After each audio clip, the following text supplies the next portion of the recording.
Aujourd'hui, je peux dire qu'on doit atteindre l'objectif, disons, d'accès au logement pour la plupart de la population dans le monde. Et au Sénégal, vous vous rendez compte qu'ici, on ne produit même pas 6 000 logements par an, alors que le gap est de plus en plus énorme. Il y a des jeunes qui sont là, qui ont envie d'habiter, mais qui n'ont pas là où vivre, là où habiter. Donc l'accès au logement reste un problème.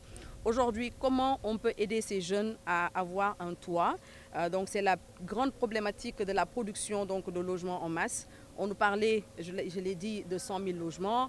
Aujourd'hui, on nous parle de 500 000 logements. Comment aujourd'hui mettre en place un mécanisme qui nous permet de produire ces logements en masse pour qu'on puisse réduire le gap de l'accès au logement des populations? Et ça, c'est la grande question qu'on s'est posée aujourd'hui. On a parlé financement, on a parlé industrie, mais on a plus parlé de financement. Il faut juste retenir que l'immobilier, c'est la règle des 3 F.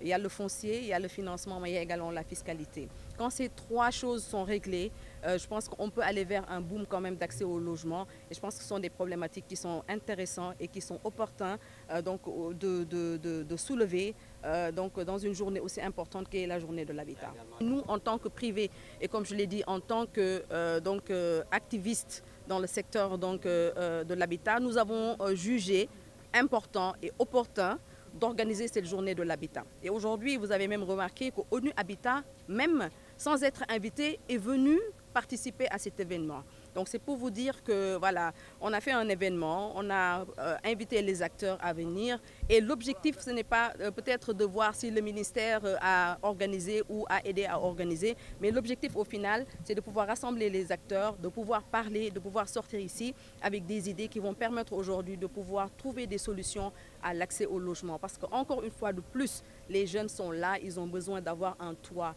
et il faut accompagner ces jeunes à accéder à un logement décent.